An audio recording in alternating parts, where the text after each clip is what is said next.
My ex-husband forced me to quit my job, left me while pregnant, and had my mother testify against me in court.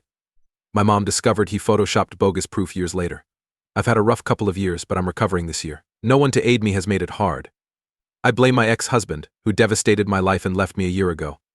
Ezra and I divorced after 2 years together, before we married. Last year, he left me in my second trimester. Our marriage lasted 3 years. Ezra and I met when we were 22 and new to the organization. We worked together for months before he asked me out. Everything was going great while dating, so we decided to marry.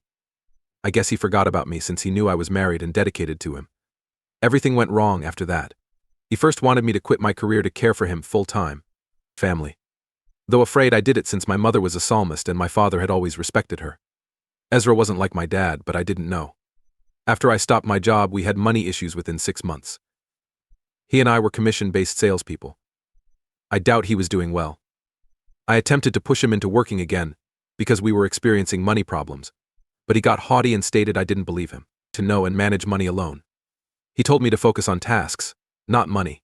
I fought him about it, because I believed he was rude, especially because our lifestyle required us to spend my savings more than I wanted. After every disagreement, he apologized and begged for my forgiveness. I loved and forgive him to work things out about my feelings. He would hurt me, apologize, and make things right, and I would stay. Despite the emotional toll, I was confident I could work with him. I endured that for a long period, then he requested for a divorce. He tried everything to make me look like a cheater to avoid alimony. I was 10 weeks pregnant when my high school ex-boyfriend called to meet for coffee. It might not have mattered if we had a brief affair, but were together for a long period. We started dating at 13. He was my first and only steady lover until Ezra. My ex-boyfriend David and I broke up in college. We dated for over 6 years. We attempted to work from afar for a year after he went to college out of state, but it didn't work, and we started fighting. Instead of dragging it out and ending poorly, we chose a good one and parted ways. After that, we tried. We were less close after being buddies. Once I met Ezra, I fell in love, and never tried anyone else. Ezra knew David and never had a problem. I invited Ezra to meet David for coffee because we hadn't seen each other in a while, and he agreed immediately. According to former acquaintances, David did not return to the US after college. He moved in with his uncle in New Zealand and worked there ever since. After that, he rarely returned and would hastily see his family before leaving. After a lovely vacation home to see everyone last year, he asked me to meet up him because it's entertaining. I made Ezra read David's nice, love-free message to me, so he knew everything. He made it seem like I had always loved David, and the coffee shop meeting was the beginning of many covert meetings, even though it was the only time I had seen him since we split up until he brought it up in court. He lacked proof. He merely said he spotted David and I holding hands but was too stunned to take a picture. Unfortunately, he convinced some of our friends to lie against me. I was convinced when my mom believed Ezra and lied against me. We had our regular disputes while I was pregnant, but they became more frequent since he was worried about money, which I understood because we planned a baby. I tried everything to save costs, but he was furious. So he wouldn't be furious at me for doubting his capacity to sustain us. I used my own money without informing him. Despite not talking to him in almost a week, he issued me divorce papers after one fight, just because he called me in with our baby bugs. I couldn't stomach it, because he had me quit my work and promised to handle everything. It didn't bother me that he called me names. He brought our future child into the world unfairly. He surprised me with divorce papers. I wanted to apologize and ask him to stay, but after hours of begging, he said he was leaving that day and didn't want anything to do with me or the kid. He packed and left as promised. Soon later, he sent me court documents to end his parenting rights. A court. I just had to attend the meeting and answer. Just who would watch our child? The separation was a mess I had to manage. Acquaintance who works at a law company referred me to one of their best divorce lawyers. She paid for my visit because I couldn't afford her. I opted to divorce my way after a week of deliberation. Already miserable in this marriage, I knew I was only pleading with him to stay since that was how it was before. He seemed familiar, but if I had ignoring the chance to start over is reckless. I didn't want my terrible choices to destroy my child's life, especially since I was pregnant. I could divorce, but I needed alimony to pay my bills until I got a job. As Ezra had urged me to quit my job and file for divorce earlier, it felt fair. Now it was his job to look after me. Things got complicated when he wouldn't pay alimony and started lying about things to make me look like a flirt who was often hitting on other people in front of him, and it was obvious that I had been living off his money for 3 years since quitting my job and expecting him to do everything. I got pregnant despite his disapproval, even though he didn't want the baby. No then. He didn't think he owed me alimony because it was the only way I could collect more money from him after I used up all his money, which was my fault. He spent all his money to show off, but I did the same to keep us going without straining our finances on him. Therefore, he accused me of having an affair with David.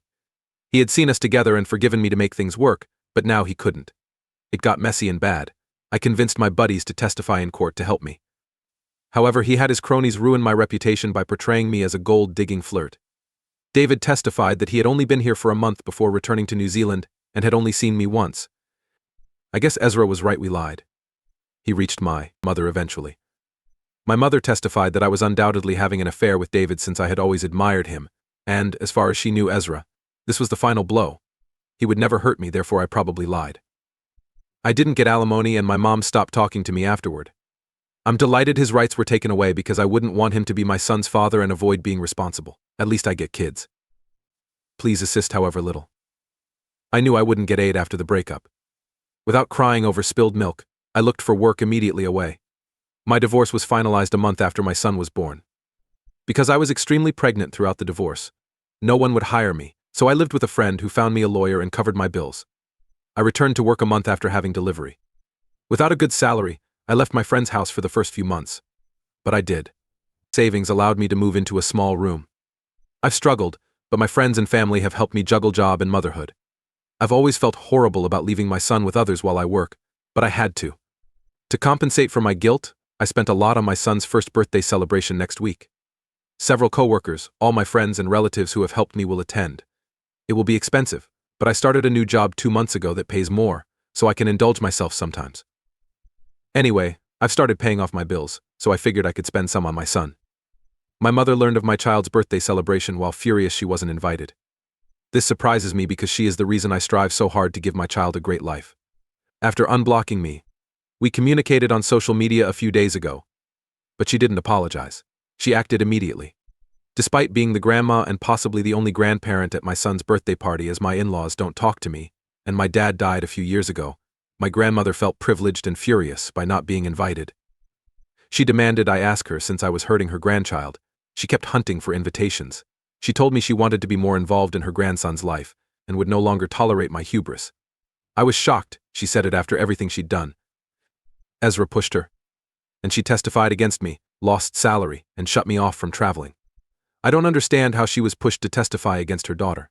She plainly doesn't love or trust me as much. After her testimony, when I confronted her and asked her why she did what she did, she said she had nothing to do with me or my son, who didn't have a father, and that she didn't have to explain what she did because I was cheating on her and had let her down. After a reason for stopping me. She seemed selfish and narcissistic because she didn't apologize. She started requesting as if she was entitled. When she sent the message, I stopped being upset and replied swiftly. I told her she didn't deserve to be in mine or my son's life and wouldn't invite her to occasions.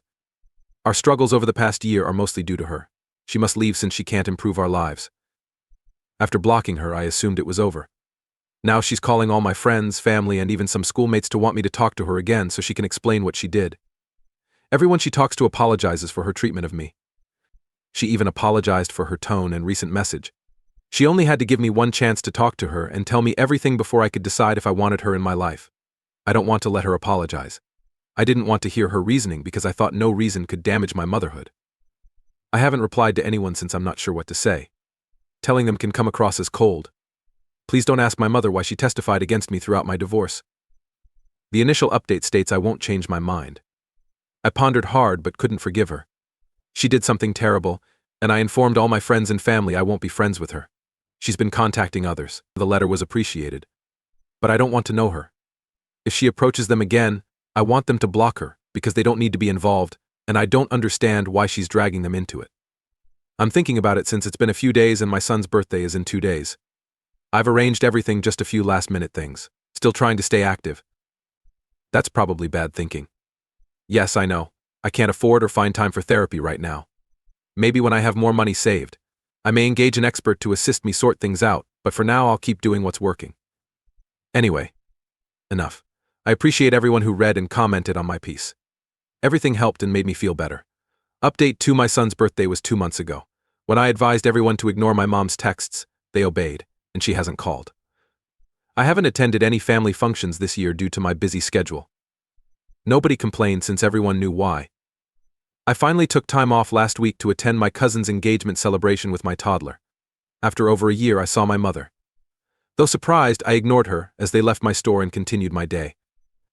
After an hour of silence, she told me something. She was thrilled to see my baby and tried to chat to him, but he was bashful. This made him hide behind me more. Anyway, the party was packed, and I didn't want to disrespect her by losing my temper. I was cordial to her because of this. We talked about my career and son, and she suggested we meet lunch soon if I had time.